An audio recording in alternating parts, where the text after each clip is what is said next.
नाम है अभिषेक सिंह और आज हम लोग स्टार्ट करने वाले हैं 12th फिजिक्स का पहला चैप्टर जिसका नाम है रोटेशनल डायनामिक। रोटेशनल डायनामिक आपके बोर्ड के पर्सपेक्टिव से काफ़ी ज़्यादा इंपॉर्टेंट टॉपिक है, ठीक है, और काफ़ी ज़्यादा इजी भी है। अगर आप चाहेंगे तो आप इजीली इस चैप्टर से अच्छे मार्क्स स्कोर कर सकते हैं। थोड़ा सा अगर मैं आपको थोड़ा सा इसका आइडिया दे दूँ तो सिलेबस चेंज होने के पहले ये जो चैप्टर है रोटेशनल डायनामिक, ये दो अलग अलग चैप्टर में डिवाइडेड था, जिसका पहले चैप्टर का नाम था सर्कुलर मोशन और दूसरे चैप्टर का नाम था रोटेशनल मोशन। बट सिलेबस जब अपडेट हुआ तो महाराष्ट्र बोर्ड ने दोनों ही टॉपिक को मर्ज कर दिया है इस पर्टिकुलर सिंगल चैप्टर में जिसका नाम है रोटेशनल डायनामिक। इसका मतलब अगर इस चैप्टर को मुझे डिवाइड करना हो तो दो सेगमेंट हमको इस चैप्टर में पढ़ने होते हैं। जो पहले सेगमेंट का नाम है सर्कुलर मोशन और दूसरे का नाम है रोटेशनल मोशन। तो यहीं से पहला क्वेश्चन अराइज होता है कि सर्कुलर मोशन और रोटेशनल मोशन क्या होता है। वीडियो को पॉज कीजिए और 2 सेकंड के लिए सोचो कि what is circular motion and what is rotational motion.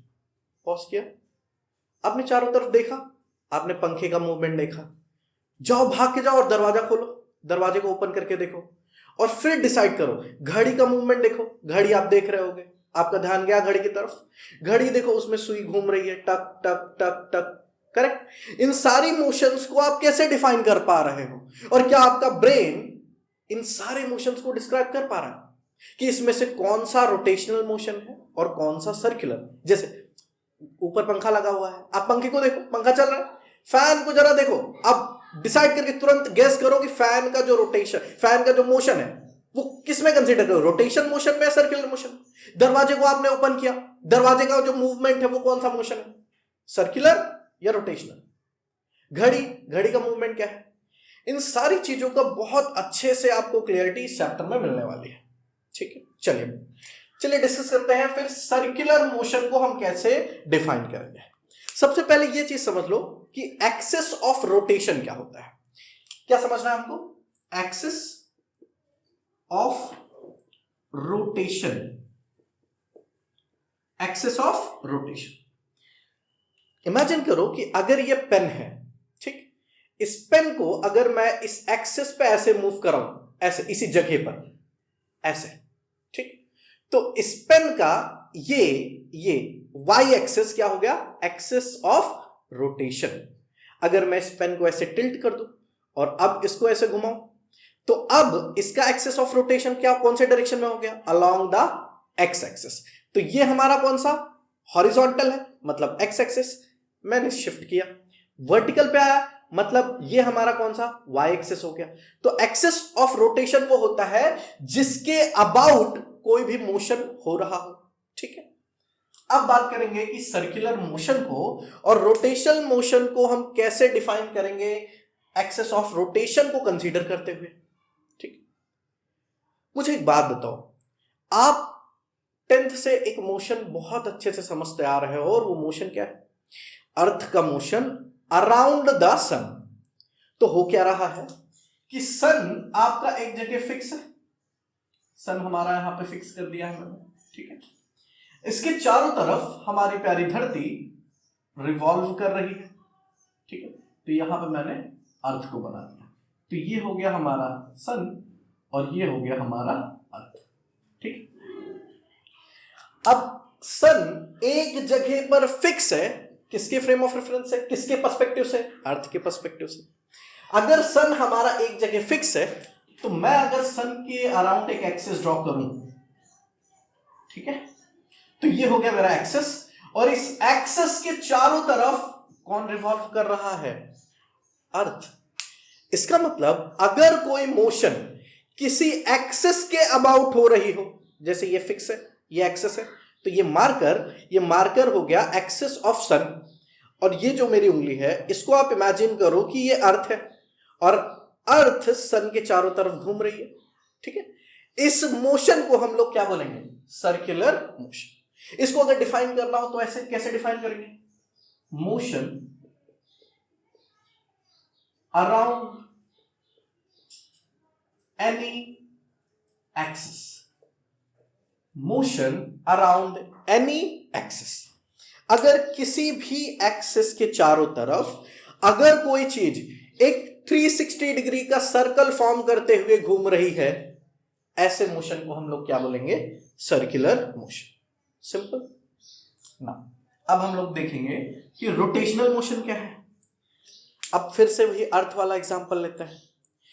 अर्थ जब सन के चारों तरफ घूम रही थी तो अर्थ खुद के एक्सिस पे भी तो रोटेट कर रही है। जैसे अगर मैंने इस मार्कर को लिया और इस मार्कर को मैं जगह पर ही रोटेट करा रहा हूं, कुछ ऐसे, तो इस मार्कर का जो भी मूवमेंट है वो अपने ही एक्सिस पे घूमता जा रहा है, खुद के एक्सिस पे घूमता जा रहा है, और खुद के एक्सिस पे घूमने को ही हम लोग क्या बोलते हैं? Rotational motion. जब भी कोई ऑब्जेक्ट खुद के एक्सिस पे ही घूमता रहे, जैसे ये पेन, ये मार्कर यहां पे घूम रहा है ऐसे, तो ये क्या सर्कुलर मोशन है? बिल्कुल नहीं। ये कैसा है? Rotational motion. क्यों? क्योंकि इसका एक्सिस फिक्स है और इसी एक्सिस के अबाउट ये घूम रहा है। तो रोटेशनल मोशन को हम डिफाइन करेंगे motion around its own axis. जब भी आप डिफाइन करना दोनों चीजों को, तो आपको ऐसे डिफाइन करना है। सर्कुलर मोशन कैसे? मोशन अराउंड एनी एक्सिस, किसी दूसरे एक्सिस के चारों तरफ कोई मोशन, उसको हम लोग बोलेंगे सर्कुलर मोशन। और खुद के एक्सिस पे ही घूमने को हम लोग क्या बोलते हैं? Rotational motion. आई थिंक आपको सर्कुलर मोशन और रोटेशनल मोशन में क्या डिफरेंस है वो आई थिंक समझ में आ चुका होगा। चलिए अब हम आगे के टॉपिक्स को कंटिन्यू करते हैं।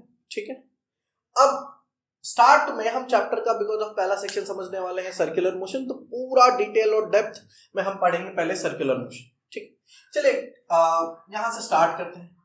इमेजिन कीजिए कि यहां पे एक सेंटर है और इसके चारों तरफ एक ऑब्जेक्ट रिवॉल्व कर रहा है। ठीक है, जैसे वही सेम एग्जांपल कि बीच में आपका सन है और चारों तरफ अर्थ ऐसे घूम रही है। ठीक, अब इस चीज को समझने के लिए वैसे तो मैंने इसको 2 डायमेंशन में बनाया है, बिकॉज सर्कुलर मोशन हमेशा 2 dimension X and Y axes में हो रहा है। ठीक, इमेजिन करो कि आपके पास एक पिज्जा है। जब पिज्जा की हम लोग स्लाइस लेते हैं ना, तो स्लाइस को ऐसे उठाओ और मैं अलग ड्रॉ कर दे रहा हूं। तो अगर मैं इसी स्लाइस को ऐसे ड्रॉ करूं तो यहां सेंटर हो गया, ये हो गया रेडियस, और ये हो गया पिज्जा की स्लाइस। सेम इसी चीज को मैंने निकाला और मैंने यहां पेस्ट कर दिया है। ठीक है, इस स्लाइस में यहां पे थीटा हुआ, यहां पे हमारा रेडियस है, और ये जो चीज है ये यहां से ये वाला सेक्शन, इस चीज को हम लोग बोलते हैं आर्क लेंथ। क्या बोलते हैं? Arc length. ठीक, आर्क लेंथ ये होगा मैथमेटिकल टर्म में, लेकिन बिकॉज ऑफ हम चैप्टर पढ़ रहे हैं सर्कुलर मोशन, इसीलिए इस एस को हम लोग बोलेंगे लीनियर डिस्प्लेसमेंट। Linear displacement. अब लीनियर डिस्प्लेसमेंट का मतलब क्या है? इमेजिन करो कि एक सर्कुलर ट्रैक है, आप बाइक चला रहे होगे, आप एक्टिवा चला रहे हो, कार चला रहे हो, या कोई भी व्हीकल आप यूज कर रहे हो। ठीक है, आप एक सर्कुलर ट्रैक पे ऐसे भाग रहे हो, तो आपका ये हो गया पॉइंट ए और ये हो गया आपका पॉइंट बी। ठीक है, अब आपने पॉइंट ए से पॉइंट बी तक गए, तो किसी ने आपसे पूछा कि ए से बी तक जब आप गए तो आपने कितना डिस्प्लेसमेंट किया, एक्चुअली आप कितना चले, ये जो आपका पाथ है उसी को हम लोग क्या बोलते हैं? Linear displacement. जो भी आपने इस सर्कल पे जो भी पाथ कवर किया है उसी को हम किससे दिखाएंगे? लीनियर डिस्प्लेसमेंट से। ठीक, अब बिकॉज ऑफ इस सर्कुलर मोशन है तो सर्कल का एक रेडियस होता ही है, यहां पर भी एक रेडियस है जिसको मैंने माना है। आगे की कहानी थोड़ा सा एकदम ध्यान से समझना, उधर फोकस इधर रखो। ठीक है, चलिए ध्यान, ये हो गया मेरा रेडियस। अगर मैं इसको मूव कराऊं, पूरा ध्यान किस पे रहेगा? मार्कर पे। यहां मेरा 0 डिग्री है, यहां 90 डिग्री, यहां 180, यहां 270, और फिर से रिटर्न आऊंगा तो 360। इसका मतलब अगर आपसे किसी ने पूछा कि आपने डिस्टेंस कितना कवर किया, तो आपने बोल दिया हाँ ठीक है, डिस्प्लेसमेंट कितना कवर किया, तो आपने बोला ए से लेके बी तक, ये जो भी आर्क था वही आपका क्या हो गया? डिस्प्लेसमेंट हो गया। लेकिन अगर आपसे किसी ने पूछा कि आपने एंगल कितना चेंज किया, तो अगर आप यहां से यहां तक आए, फिर से यहां पे आप खड़े थे, यहां पे एंगल कितना था? 0, आप मोशन करते करते यहां पहुंच गए। चलिए मैं ड्रॉ करके बताता हूं। फिर से हमने एक सर्कल बनाया, ये है आपका सेंटर, आप इस ए जगह पर हो और आप कहां तक पहुंचे, बी जगह तक। तो अगर किसी ने आपसे पूछा कि ए से लेके बी तक जाने में आपका एंगल कितना चेंज हुआ, तो आपने तुरंत बोला 90 डिग्री। और यही जो एंगल का चेंज है इसको हम डिनोट करेंगे थीटा से, और इस चैप्टर में इस चेंज को, इस डिस्प्लेसमेंट को हम बोलेंगे एंगुलर डिस्प्लेसमेंट। एंगुलर डिस्प्लेसमेंट, ठीक। क्या इतनी कहानी क्लियर है? तो थीटा का मतलब क्या हो गया, एंगुलर डिस्प्लेसमेंट। एस का मतलब लीनियर डिस्प्लेसमेंट, और आर का मतलब हो गया हमारा radius, of course radius of a circle, ठीक। अब अगर इतना बता लिए हैं तो हम आपको तीन चीजें एकदम अच्छे से समझ में आ चुकी हैं कि जब भी कोई भी ऑब्जेक्ट सर्कुलर मोशन परफॉर्म कर रहा है तो उसमें तीन टर्मिनोलॉजीज क्लियर होगी। एक आपका एस, रिपीट करो, जिसका नाम है एस का मतलब हो गया आपका लीनियर डिस्प्लेसमेंट, आर का मतलब हो गया रेडियस, और थीटा का मतलब हो गया एंगुलर डिस्प्लेसमेंट। अब हमको समझना है relation between linear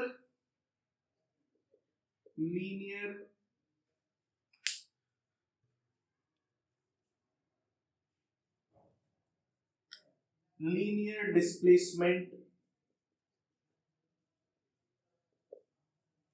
and angular displacement, ठीक है। चलिए समझते हैं इसको कि इसका क्या रिलेशन होगा। लीनियर डिस्प्लेसमेंट मतलब क्या था, लीनियर डिस्प्लेसमेंट का मतलब मैंने क्या बताया था, एस, और एंगुलर डिस्प्लेसमेंट का मतलब क्या बताया था, थीटा। तो इस एस और थीटा के बीच में मुझे रिलेशन डिफाइन करना है, ठीक। चलिए देखते हैं। अगर अब फिर से इस सर्कल पे आ जाओ, अगर मैं आपसे पूछूं कि आप ए पूरा घूमे, ए से स्टार्ट किए और रिटर्न घूम के फिर से ए पर आ गए, तो आपने कितना डिस्टेंस कवर किया मुझे बताओ। फिर से ए पे थे आप, ए से स्टार्ट किए, चलते रहे और फिर रिटर्न कहां आए, ए पे।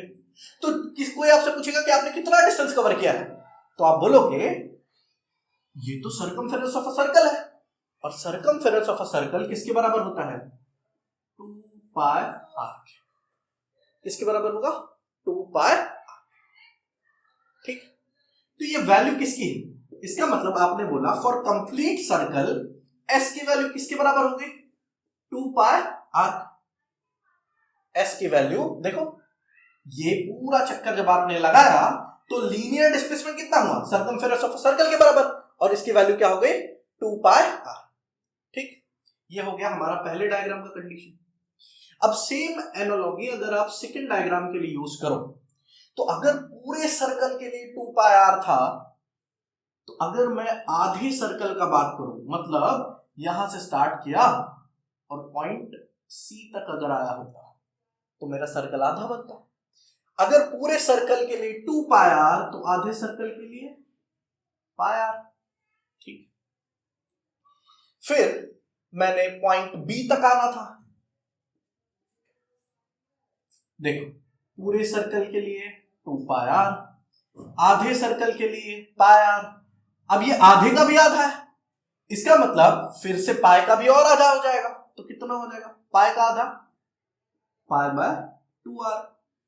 अब गेस करो, मैंने आपको तीन रिलेशन यहां समझा दिए, S is equals to 2 pi R, ये हो गया मेरा कंप्लीट सर्कल के लिए, कंप्लीट सर्कल, ये हो गया मेरा हाफ सर्कल के लिए, और ये हो गया मेरा 1/4 ऑफ अ सर्कल। अब ध्यान से इन तीनों चीजों को देखो और एनालाइज करने का ट्राई करो कि इन तीनों चीजों में कॉमन क्या है। सोच लिया, देखा, अगर आप ध्यान से देखेंगे तो एस भी तीनों में कॉमन है, आर भी तीनों में कॉमन है, सिर्फ चेंज क्या हो रहा है, तो चेंज होने वाला जो टर्म है वो है थीटा। इसका मतलब आपने रिलेशन बना लिया, और वो रिलेशन था क्या, s is equals to r मेरा फिक्स है और क्या आया थीटा। तो इस चैप्टर का जो बेसिक फॉर्मूला जहां से हम स्टार्ट करेंगे वो होगा s is equals to r theta, s is equals to r theta. और मैंने ऑलरेडी आपको बताया हुआ है कि s का मतलब हमारा क्या हो गया, लीनियर डिस्प्लेसमेंट, ठीक। थीटा का मतलब एंगुलर डिस्प्लेसमेंट, और r radius of a circle, ठीक। तो ये हो गया बेसिक, किसके लिए, हम relationship between s and theta. तो चलिए अभी हम लोग आगे कंटिन्यू करते हैं अपने टॉपिक को, और अब हम देखेंगे कि हमने अभी एक रिलेशन देख लिया s is equals to r theta, ठीक है। इस पूरी कहानी से हमको एक आउटपुट मिल चुका है। अब आगे बढ़ते हैं। अगर आपने 11th में बेसिक चैप्टर पढ़ा है मोशन से रिलेटेड, तो आपको एक फॉर्मूला तो पता होगा कि वेलोसिटी इज इक्वल्स टू क्या होता है, displacement upon time, basically change in displacement upon change in time, ठीक है। तो अगर मैं एवरेज वेलोसिटी की बात करूं तो क्या हो जाएगा, change in displacement upon change in time. ये तो हो गया लीनियर, जब आप कोई चीज स्ट्रेट पाथ पे जा रही थी या सर्कुलर पाथ पे जा रही थी, तो ये जो पाथ कवर हो रहा था उससे जो वेलोसिटी बन रही थी वो v थी। अब आपसे अगर कोई पूछा जा रहा है कि एंगल चेंज कर रहे हो आप, पहले आपने देखा था कि आप 0 पे थे, फिर आप 90 पे थे, फिर 180 पे थे, लेकिन वो एंगल आप कितने फास्ट चेंज कर रहे हो, जैसे ये है, अब इसको मैं ऐसे घुमा रहा हूं या ऐसे ऐसे घुमा रहा हूं, तो अगर मैंने बहुत फास्ट चेंज किया तो मेरी जो वेलोसिटी थी वो बहुत ज्यादा थी, और अगर मैं बहुत धीरे धीरे मार्कर को, इमेजिन करना है पूरा, मैं मार्कर यहाँ है, ये धीरे धीरे मैं इसका मूवमेंट करा रहा हूं और यहां तक लेके आ रहा हूं, तो ये जो स्लो मूवमेंट है, ये जो स्लो मूवमेंट है, इसका मतलब मेरा जो स्पीड है घूमने का वो कम है। लेकिन अगर मैं इसको बहुत फास्ट मूव कराऊं तो मतलब मेरा स्पीड क्या है, ज्यादा। तो इसी एंगल के चेंज को जो बताता है उसी को हम लोग बोलेंगे एंगुलर स्पीड। क्या बोलेंगे, एंगुलर। तो नेक्स्ट जो टर्म है जिससे आपको फेमिलियर होना है वो है एंगुलर वेलोसिटी, एंगुलर वेलोसिटी। और इसको हम डिनोट करेंगे ओमेगा से, इस सिंबल का नाम है ओमेगा, स्मॉल ओमेगा, बेसिकली इसको क्या बोलेंगे हम लोग, स्मॉल ओमेगा। तो ओमेगा का फॉर्मूला क्या होगा, जैसे यहां पे देखा था आपने, लीनियर वेलोसिटी क्या था, change in displacement upon change in time, वैसे ही वेलोसिटी क्या हो जाएगा, थीटा अपॉन टी, या फिर change in angular displacement upon change in time. Angular velocity is equals to angular displacement upon time, ठीक है। ये है आपका एंगुलर वेलोसिटी, जिसका फॉर्मूला देखो, लीनियर वेलोसिटी में क्या था, डिस्प्लेसमेंट अपॉन टाइम, तो एंगुलर वेलोसिटी में भी क्या हो जाएगा, displacement upon time, but because of angle में चेंज हो रहा है इसीलिए यहां था लीनियर डिस्प्लेसमेंट और यहां क्या आया, एंगुलर डिस्प्लेसमेंट। अब जैसे यहां पर आपको अगर यूनिट लिखना होता तो डिस्प्लेसमेंट का यूनिट क्या होता है, मीटर पर सेकंड, तो ये हो गया इसका यूनिट। वैसे ही यहां पर अगर मुझे ओमेगा का यूनिट बताना हो तो थीटा मतलब क्या है, एंगल, एंगल का यूनिट क्या होता है, ऐसा यूनिट रेडियन, क्या होता है, रेडियन। तो इसकी theta by T, theta by T मतलब थीटा का यूनिट क्या हो गया, रेडियन, और टाइम का सेकेंड, तो इसका मतलब एंगुलर वेलोसिटी का यूनिट क्या बना, radian per second, radian per second. जैसे वेलोसिटी, लीनियर वेलोसिटी का मीटर पर सेकेंड, वैसे एंगुलर वेलोसिटी का रेडियन पर सेकेंड। इतनी कहानी क्लियर हो गई। इसका मतलब हमने s is equals to R theta, omega is equals to theta by T, इतना पूरा रिलेशन बना लिया है। आगे देखते हैं।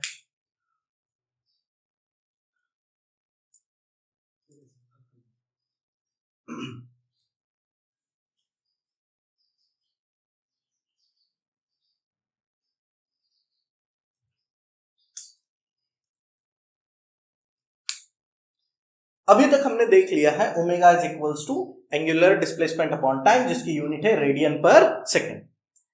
आगे समझते हैं, अगर कोई चीज पूरा सर्कल कंप्लीट करती, ठीक, तो हमको पता है वेलोसिटी क्या होता है। वेलोसिटी बेसिकली ये स्पीड है, ये क्या है, स्पीड, जिसको हम डिनोट कर रहे हैं v से।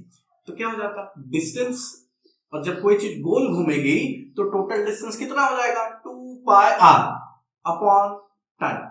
तो स्पीड या linear speed is equals to 2 pi r बाय t, ठीक है। फिर टाइम इज इक्वल्स टू क्या हो जाएगा, 2 पाई r अपॉन, अब ध्यान से समझना, ये कुछ है नहीं, ये है आपका डिस्टेंस और ये है आपका स्पीड। तो देखो स्पीड इज इक्वल्स टू क्या था, distance upon time, speed is equals to distance upon time, speed is equals to distance upon time. तो टाइम को मैंने उधर भेजा, स्पीड को नीचे ले लिया, इसका मतलब t is equals to 2 pi r by v हो गया, ठीक है। अब आगे देखते हैं क्या क्या चेंजेस कर सकते हैं, वो समझते हैं। अगर मैं बात करूं ओमेगा की, तो ओमेगा यहां से हमने क्या निकाला था, थीटा बाय टी। लेकिन अगर कोई ऑब्जेक्ट टोटल सर्कल कंप्लीट करता है, ए से स्टार्ट करता है और घूमता घूमता फिर से ए पर आता है, तो टोटल एंगल में चेंज कितना होगा, यहां से यहां तक कंप्लीट, यहां से यहां गया, मान लो, चलो बताओ, यहां से यहां गया, ए से लेके बी तक गया, कितना, पाई बाय 2, 90 डिग्री। यहां से आया 180 डिग्री, यहां तक आया 270, और फिर यहां आया 360 डिग्री। इसका मतलब 360 डिग्री को हम लोग क्या लिखेंगे, 2 पाई। इसका मतलब एंगुलर वेलोसिटी में थीटा की जगह, फॉर कंप्लीट सर्कल की अगर बात करें, तो इस एंगुलर डिस्प्लेसमेंट की जगह हम लोग क्या लिख सकते हैं, 2 पाई अपॉन में क्या रहेगा, टाइम, टाइम टी, ठीक। इस टी को उधर लेते जाओ, तो T is equals to 2 pi by omega, T is equals to 2 pi by omega.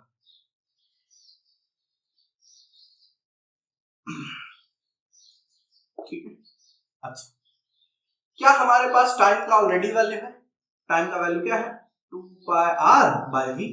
तो इसको मैंने नाम दिया इक्वेशन नंबर 1, इसको नाम दिया इक्वेशन नंबर 2। अब एक काम करो, यहां से ध्यान से समझना, इस इक्वेशन में, इक्वेशन नंबर 2 में टाइम के जगह मैं ये वैल्यू पुट कर सकता हूं, तो ये वैल्यू उठाओ और यहां पुट कर दो, तो finally omega is equals to, देखना ध्यान से, step important, 2 pi upon time की वैल्यू क्या है, 2 पाई r अपॉन, ध्यान से, ओमेगा का फॉर्मूला क्या था, 2 पाई बाय t, टाइम का इक्वेशन है हमारे पास 2 pi r by velocity, time को उठाया और यहां पुट कर दिया। अब देखो क्या कैंसिल होता हुआ दिख रहा है, 2 पाई से 2 पाई कैंसिल हो गया, ये v ऊपर चला जाएगा, तो v बाय r। इसका मतलब हमारे पास एक और रिलेशन आ गया, omega is equals to v upon r, या फिर v is equals to r omega.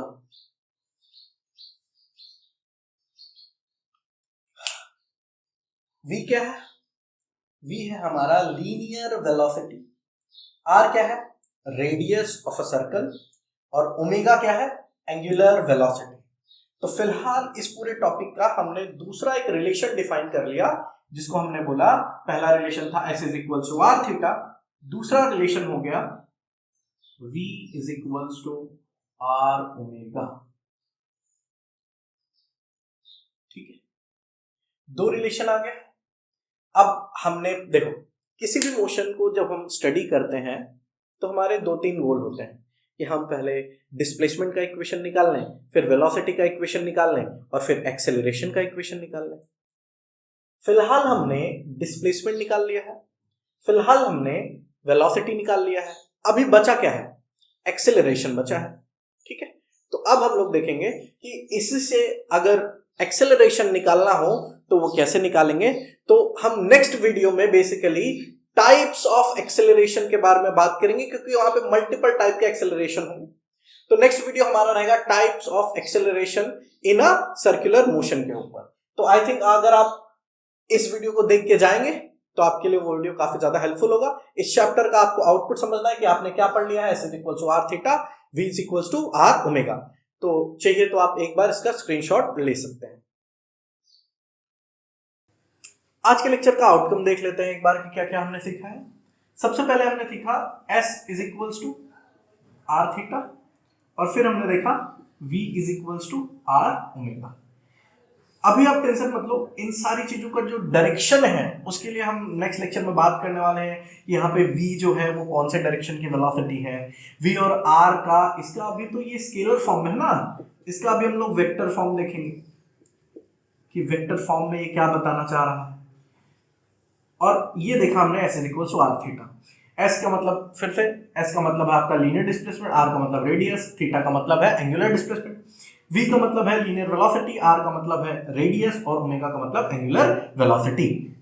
इसका यूनिट क्या था, फॉर्मूला थीटा बाय t, तो रेडियन पर सेकेंड। ठीक है, एक काम मैं आपसे एक्सपेक्ट कर रहा हूं कि आप जरूर करेंगे कि अगर आप जितने भी लेक्चर्स ये देखते जा रहे हैं उसका सिर्फ स्क्रीनशॉट मत लेना, कोई मतलब नहीं होगा, आपके स्टोरेज का पार्ट बनेगा, उसका कोई यूज नहीं होगा।